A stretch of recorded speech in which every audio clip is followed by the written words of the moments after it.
খুবই দ্রুত গতিতে গভীর নিম্নচাপ পশ্চিমবঙ্গ ছাড়িয়ে ঝাড়খণ্ডের পশ্চিম দিকে সরে গেছে।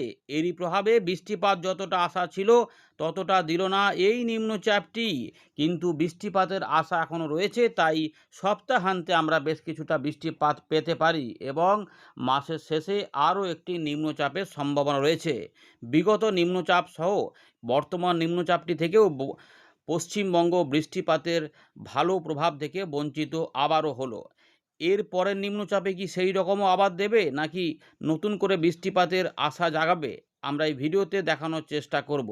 বর্তমানে আকাশ মাঝে মাঝে মেঘলা আকাশ হতে পারে এবং কিছুটা বিক্ষিপ্তভাবে বৃষ্টিপাত হতে পারে, তবে রোদ মেঘের খেলা দিনের বেলাতে এবং রাতের বেলাতে পরিষ্কার আকাশ, আবার মাঝে মাঝে আংশিক মেঘলা আকাশ হতে পারে উত্তরবঙ্গে। তবে এবারে এই নিম্নচাপটি সরে যাওয়ার পরেই ভারী অতি ভারী বৃষ্টিপাত কিছু অংশে শুরু হয়ে যেতে পারে। 2 থেকে 3 দিনের জন্য সতর্কতাও জারি থাকছে। দক্ষিণবঙ্গে মূলত বৃষ্টিপাতের সম্ভাবনাগুলি এখন থাকছে উপকূলবর্তী জেলা থেকে কিছু পশ্চিমের দিকের জেলা। দেখতে পাচ্ছেন কিছু কিছু মেঘলা আকাশ হচ্ছে। এখানে মাঝে মাঝে বৃষ্টিপাত দুপুরবেলা থেকে সন্ধ্যের আগের মধ্যে 2-1 জায়গায় হতে পারে, কোথাও কোথাও হতে পারে। বেশিরভাগ অংশে একদম হয়েই যাবে সেরকমটা বলছি না, কিছু কিছু অংশে হতে পারে। আর এই জায়গাগুলোতে এখনও কিছুটা ভারী, যেখানে নিম্নচাপ যেহেতু সরে গেছে, গভীর নিম্নচাপ, ফলে এখানে বৃষ্টিপাতগুলো থাকছে।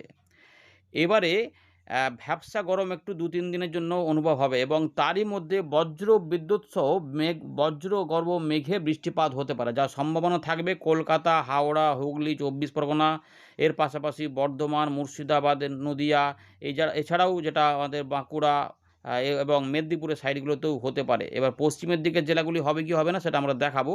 আর তার সঙ্গে বাংলাদেশের কোন কোন জায়গাগুলো হবে এবং ত্রিপুরা, মিজোরামের ওই দিকে হবে কি হবে না দেখাবো। উত্তরবঙ্গ, উত্তর পূর্ব ভারতের আসাম, মেঘালয় এটা আমরা বলছি, কিন্তু এখন দেখে নিই যে আবহাওয়া দপ্তর লেটেস্ট আপডেটে কী বলছে, তারপর এখান থেকে শুরু করব। বৃষ্টিপাত যারা পেয়েছেন জানাবেন। কিছু বৃষ্টিপাত হয়েছে অবশ্যই, কিন্তু সবাই পাননি, আহামরি বৃষ্টিপাত পাননি, অবশ্যই জানাতে থাকুন। ভারতীয় মৌসুম ভবনের লেটেস্ট আপডেটে এখানে উল্লেখ করে দিয়েছে যে গভীর নিম্নচাপ বা ডিপ্রেশন গাঙ্গেয় পশ্চিমবঙ্গের উপরে যেটা ছিল সেটা ঘন্টায় 20 কিলোমিটার করে এগিয়ে গেছে। 1 ঘন্টায় 20 কিলোমিটার, মানে কতটা জোরে এগিয়ে গেছে এমনটা কিন্তু এখানে বলা হচ্ছে। 14ই আগস্ট সকালবেলার দিকে এই অবস্থা করছিল। ঝাড়খণ্ডের উপরে এটি অবস্থান করেছে বর্তমানে, এবং এটি অবস্থান ছিল, দেখুন ভালো করে বুঝতে পারবেন যে 40 কিলোমিটার উত্তর উত্তর পশ্চিমে জামশেদপুর, মানে ঝাড়খণ্ডের জামশেদপুর থেকেও 40 কিলোমিটার উত্তর উত্তর পশ্চিম দিকে সরে গেছিলো। কতটা তাড়াতাড়ি এটা সরে গেছিলো।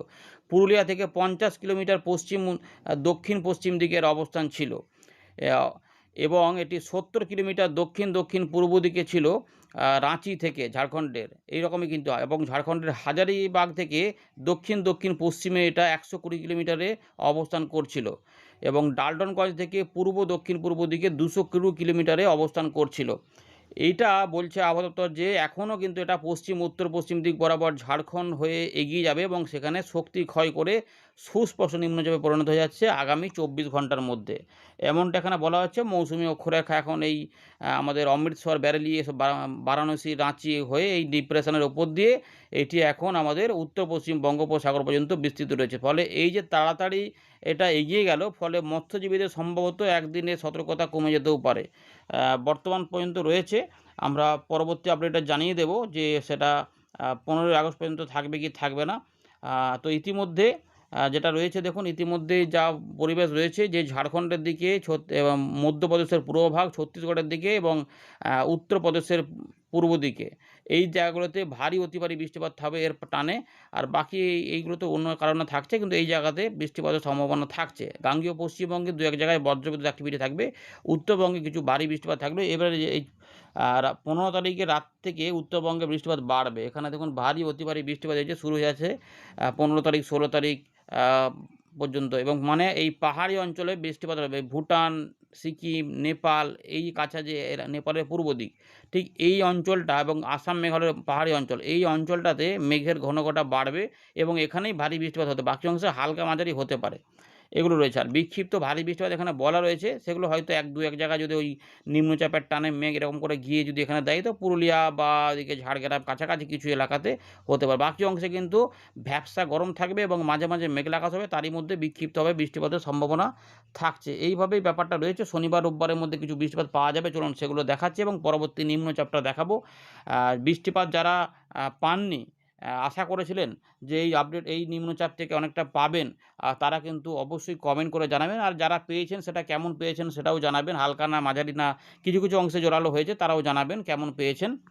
ইতিমধ্যে আলিপুর আবহাওয়া দপ্তর 14 তারিখে সতর্কতা প্রকাশ করেছে। তো উত্তরবঙ্গে 15 তারিখ এবং 16 তারিখে ভারী থেকে অতি ভারী বৃষ্টিপাত হতে পারে। এগুলো সম্ভবত জলপাইগুড়ি এবং আলিপুরদুয়ার এই দুটো জেলাতে হতে পারে। বাকি দার্জিলিং, কালিম্পং, কোচবিহার এই সমস্ত এলাকাতে বিক্ষিপ্ত ভারী বৃষ্টিপাত হতে পারে। মানে পাহাড়ি অঞ্চলে বৃষ্টিপাতের সম্ভাবনা বেশি। কালিম্পংয়েও দু এক জায়গায় অতি ভারী বৃষ্টিপাত নামতেও পারে। 17, 18, 19, 20তে আবার সতর্কতা থাকছে না, মানে বৃষ্টিপাত কমে যাচ্ছে। 15 আগস্টের পর থেকে আপনাদের বলেছিলাম যে বৃষ্টিপাত ধীরে ধীরে কমতে থাকবে, সেটাই হবে। এরপরের বৃষ্টিপাত কিন্তু নিম্নচাপ এলেই কিন্তু বাড়বে, আর মাঝে মাঝে বিক্ষিপ্ত বৃষ্টিপাত চলবে, এরকম করেই থাকবে। অগাস্ট মাসে এরকমই থাকার সম্ভাবনা নিম্নচাপে এলে। আচ্ছা দেখুন, এখানে 14 তারিখে কোনো ভারী বৃষ্টিপাত হবে না, তবে 15 তারিখে দেখুন বিক্ষিপ্ত ভারী বৃষ্টিপাত হতে পারে। তার জন্যই বললাম যে ওই সপ্তাহান্তে কিন্তু শনিবার রোববারে কিছু বৃষ্টিপাত আসতে পারে। এগুলো কিন্তু একটু সম্ভাবনার মধ্যে থাকছে। 17, 18, 19, 20-র মধ্যে কোনো সতর্কতা এই মুহূর্তে কিন্তু দেওয়া নেই।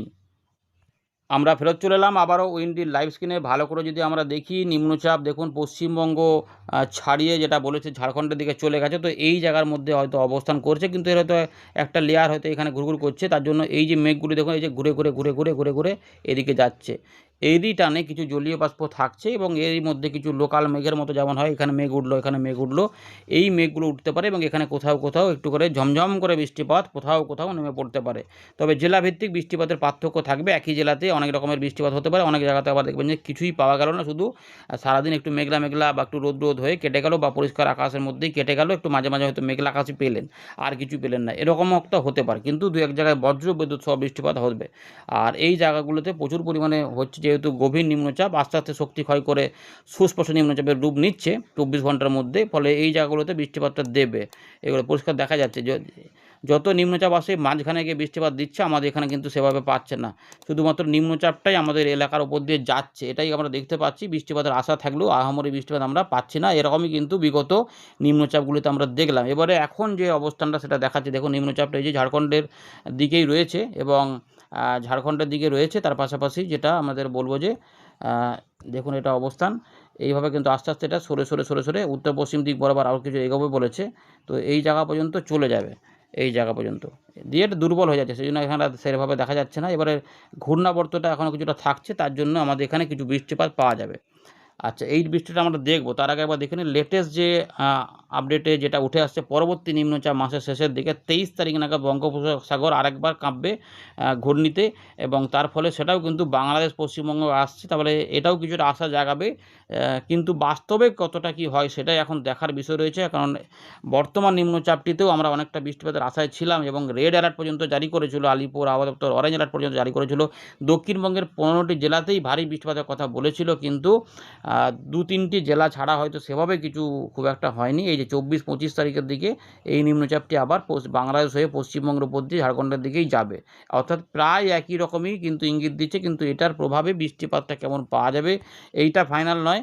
বৃষ্টিপাত হতে পারে, সেই মুহূর্তে বোঝা যাচ্ছে যে হ্যাঁ মাসের শেষের দিকে 22 তারিখের পর থেকে একটা বৃষ্টিপাত বাড়বে, যেটা এই যে নিম্নচাপের দারুণ, যেটা বাংলাদেশের দিক হয়ে গাঙ্গেয় পশ্চিমবঙ্গে এটাও কিন্তু দ্রুত বেরিয়ে যাবে কিন্তু বলছে। 2 দিনের মতো মাত্র বৃষ্টিপাত দেওয়ার সম্ভব হয়ে যাচ্ছে। 24 থেকে 25 দেখুন ঝাড়খণ্ডে পৌঁছে যাচ্ছে, মানে খুব দ্রুত গতিতে। যেরকম এটাও বেরিয়ে গেল, ঘন্টায় 20 কিলোমিটার করে এগিয়ে গেছে, মানে কতটা স্পিডে এগিয়ে গেছে। যেগুলো হয়তো ঘূর্ণিঝড় যেমন যখন বা এই গভীর নিম্নচাপ যখন সমুদ্র থেকে আসে, ঘন্টায় 3 ঘন্টা করে এগোচ্ছে, 3 কিলোমিটার করে এগোচ্ছে বা 6 কিলোমিটার করে এগোচ্ছে, এটা কিন্তু 20 কিলোমিটার করে এগিয়ে গেছে, অর্থাৎ প্রচণ্ড স্পিডে এগিয়ে গেছে। তার জন্যই আমার এখানে কিছু বৃষ্টিপাতটা পেলামও না সেভাবে, নাহলে সুযোগটা ভালোই ছিল। এটাও কিন্তু প্রায় সেই রকমই দেখা যাচ্ছে। এটাও কিন্তু এসে দেখুন এই যে 24 তারিখ হয়েছে, 23 তারিখে দেখুন নিম্নচাপটা আসছে, রাতের দিক থেকে একটু বৃষ্টিপাত দিয়ে 24 তারিখে কিন্তু খুব দ্রুত গতিতে দেখুন ঝাড়খণ্ড আমাদের গাঙ্গেয় পশ্চিমবঙ্গ থেকে 25 তারিখের মধ্যে এটা এখানে ছেড়ে চলে যাবে। বৃষ্টিপাত এখন সরে যাচ্ছে এখানে, মানে বর্তমান নিম্নচাপের মতোই দেখাচ্ছে। সুতরাং এটাও যে বিরাট আকারে দেবে তেমন না, হয়তো একদিনের কি 1.5 দিনের বৃষ্টিপাতের আপাতত আশা রাখা হচ্ছে যে পেতে পারে, তাও কিন্তু উপকূলবর্তী জেলা, পশ্চিমের দিকের জেলা এবং কিছুটা বাংলাদেশের উপকূলবর্তী জেলাগুলি, উপজেলাগুলি বা খুলনা বরিশালের বিভাগের দিকে। বর্তমানে নিম্নচাপটি সরে গেছে, ফলে এখানে বৃষ্টিপাতে চলে যাবে, কিন্তু এর টানে কিছু কিছু বৃষ্টিপাতের সম্ভাবনা থাকছে। দেখুন এই যে এইগুলো সব সরে যাচ্ছে, ভারী অতি ভারী বৃষ্টিপাত সবই উত্তর এই ঝাড়খণ্ডের পশ্চিম দিক, আমাদের ছত্তিশগড়ের দিকে, উড়িষ্যার ভেতরের দিকের উত্তর ভাগে কিছুটা, গাঙ্গেয় পশ্চিমবঙ্গে দেখুন বৃষ্টিপাত অতটা নেই, পশ্চিমের দিকের জেলাগুলিগুলোতে এক পশলা বিক্ষিপ্ত বৃষ্টিপাত পাওয়া যেতে পারে। এইটাই শনিবার, এটা যখন আরেকটু সরে যাবে তখন আমরা এখানে কিছু বৃষ্টিপাত পাবো। ভালো করে দেখুন, এখানে এখন যে বৃষ্টিটা রয়েছে, শুক্রবারের বৃষ্টিটা কিন্তু আস্তে আস্তে ওই শুধুমাত্র মধ্য ভারত এবং সংলগ্ন এলাকাগুলিতেই ঘটাবে। আমাদের এখানে সেরকম কিছু নেই, কিন্তু দু এক জায়গায় হবে অবশ্যই, সেটা থাকবে। রাতের দিক থেকে আবার এখানে জলীয় বাষ্পটা টানবে, ফলে এই জায়গাতে একটা বৃষ্টিপাতের প্রভাব থাকবে, ঘূর্ণাবর্ত প্রভাব হয়ে যাচ্ছে দেখা যাচ্ছে। এই যে 2 চব্বিশ পরগনা, তার সঙ্গে কলকাতার দক্ষিণ কলকাতাই বলবো, তার সঙ্গে মেদিনীপুর এবং একটু হাওড়া হুগলি ধরে কিছু বৃষ্টিপাত যাবে, কিন্তু বিরাট আকারে নয়। এই এলাকাতে শুধুমাত্র হাওয়া থাকছে, তবে এখানে কিছু কিছু মেঘ তৈরি হবে। খুব বিরাট আকারে বৃষ্টিটা আশা করা যাচ্ছে না এখান থেকে। এই যেটা বলছিলাম যে কিছু বৃষ্টিপাত শনিবার রোববারে হবে, তো এই বৃষ্টিগুলো হতে পারে খুলনা, বরিশাল বিভাগ, কলকাতা, হাওড়া, হুগলি, 24 পরগনা এবং কিছু কিছু মেদিনীপুরের পূর্ব দিকে, এগুলোতে অল্প স্বল্প করে থাকতে পারে। এবারে বীরভূম বা পুরুলিয়া, পশ্চিম বর্ধমান, পূর্ব বর্ধমান বা দিকগুলোতে এখনও কিন্তু অতটা আশা নেই। বাঁকুড়া বা এলাকাতে অনেক জায়গাতে বৃষ্টিপাত হয়ে যাবে, বৃষ্টিগুলো সব জমিতে মিশে গেছে, যে জলটা দরকার কিছুটা, সেটা এখনও অতটা পাওয়া যাচ্ছে না, কিন্তু আশাটা ছিল, হলো না। এই নিম্নচাপটিতে যেটা সরে যাচ্ছে, এর ফলে দেখুন শনিবার এবং রোববারে কিছু বৃষ্টিপাত হবে দুপুরবেলার দিকে, কিছু কিছু হবে, বেশি নয়, হয়তো আধ ঘন্টা ম্যাক্সিমাম, কি কোথাও 20 মিনিট এরকম করে একবার দুবার নামতে পারে। তাও কিন্তু 50% জায়গাতেই সম্ভাবনা থাকবে গোটা দক্ষিণবঙ্গের মধ্যে, এরকম ব্যাপার। তারপরে 17-18 তারিখের দিকে বৃষ্টিগুলো খুবই স্ক্যাটার্ড হয়ে যাবে, ওই একবার দুবার করে বজ্র সেলে যদি হয় আর কি। তাও দেখা যাচ্ছে যে ঝাড়খণ্ড সংলগ্ন কিছু এলাকাতে ঠিক দুপুরবেলার দিক থেকে বিকেলের আগে এই জায়গাতে। আচ্ছা, এই যে সময়টা হলো 16 থেকে 17, যেটা আমরা দক্ষিণবঙ্গটা দেখালাম, উত্তরবঙ্গটা দেখুন এখানে কিন্তু বৃষ্টিগুলো রাতের দিকে বাড়বে। এই জায়গাগুলোতে ভারী বৃষ্টিপাতের কিছু কিছু ইঙ্গিত দেওয়া রয়েছে। উত্তরবঙ্গে আসাম, মেঘালয় কিছু এলাকা এবং আমাদের গাঙ্গীয় এই উত্তরবঙ্গে কিছু এলাকাতে রাতের দিকে বৃষ্টিগুলো একটু আধটু বেড়ে যাবে এই দিকে। এটা কিন্তু ব্যাপারটা রয়েছে। তো দেখুন আস্তে আস্তে দেখাচ্ছি, রবিবার হয়ে গেল, শনিবার রোববার এই জায়গাগুলোতে বৃষ্টিপাত কিছুটা এখানে আসবে, যার জন্যই এই যে জায়গাগুলোতে ভারী এবং অতি ভারী বৃষ্টিপাত বলেছে। তাও কিন্তু আপনাদের বলে রাখলাম যে পাহাড়ি অঞ্চলে এই ভারী বৃষ্টিপাতের সম্ভাবনা থাকবে, ভারী বা অতি ভারী, কিন্তু নিচের দিকে হালকা মাঝারি বৃষ্টিপাতই থাকবে। তাই শুধুমাত্র ভারী অতি ভারী যেটা বলা হচ্ছে সেটা কিন্তু এই জায়গাতেই থাকবে। আর এখানে ঘূর্ণাবর্ত থাকার কারণে আমাদের এখানে মাঝে মাঝে 2-1 পশলা করে বৃষ্টিপাত ওই দুপুরবেলা থেকে সন্ধ্যেবেলা একটু আগে দেবে। এই দুটো দিন পাওয়া যাবে। 18 তারিখ, 19 তারিখ, 20 তারিখের দিকে বৃষ্টিপাত অনেকটাই কমই হয়ে যাবে, প্রায় দেখবেন যে হচ্ছে না। ওই হয়তো একদিন ছাড়া একবার করে ঝুমঝুম করে নামলো, 10-15 মিনিট, 20 মিনিট, আধ ঘন্টা নেমে বন্ধ হয়ে গেল। ভ্যাপসা গরম একটু বজায় থাকবে 21 তারিখ 22 তারিখ পর্যন্ত, তেমনই চলবে। 23 তারিখের দিক থেকে ওই পরিবর্তনটা আসবে, নতুন নিম্নচাপ যদি আসে তাহলে 23, 24, 25-এর মধ্যে যে কোনো 1.5 দিন বৃষ্টিপাতটা পাওয়া যাবে মূলত এমন। তার মধ্যে 24-25টার মধ্যেই 25 তারিখ সকাল, যেমন এই যে শুক্রবার আমরা বলছিলাম যে বৃষ্টিপাত, কিন্তু নিম্নচাপটা সরে যাওয়ার ফলে শুক্রবারে কিন্তু বৃষ্টিপাতের সেরকম কিছু নেই, এরকম ব্যাপার আর কি রয়েছে, সরে যাওয়ার জন্য কমে গেছে বৃষ্টিপাত। এখানেও কিন্তু তেমনই দেখাচ্ছে, তাই একটা দিনই হয়তো বৃষ্টিপাতটা দেবে। ওই একটা দিনেই যারা পাবেন তারাই ভাগ্যবান, বাকিরা কিন্তু মোটামুটি ওই অল্প স্বল্প নিয়েই, ওই নিম্নচাপ এসেছে ওই নিয়েই সন্তুষ্ট থাকতে হবে সম্ভবত। এবার যদি ভাগ্য বদলায়, বাংলাদেশ থেকে এখানে একটু স্লোভাবে যায়, তাহলে আমরা কিছুটা পাবো, না হলে ওই রকমই চলে যাবে। তারপরে মাসের শেষের দিক থেকে তো বৃষ্টিপাত একটু আধটু করে কমের দিকে থাকবে। এবার সেপ্টেম্বরে বৃষ্টিটা খুব বেশি আছে না নেই সেটা নিয়ে আমরা পরে আলোচনা করব। ধন্যবাদ।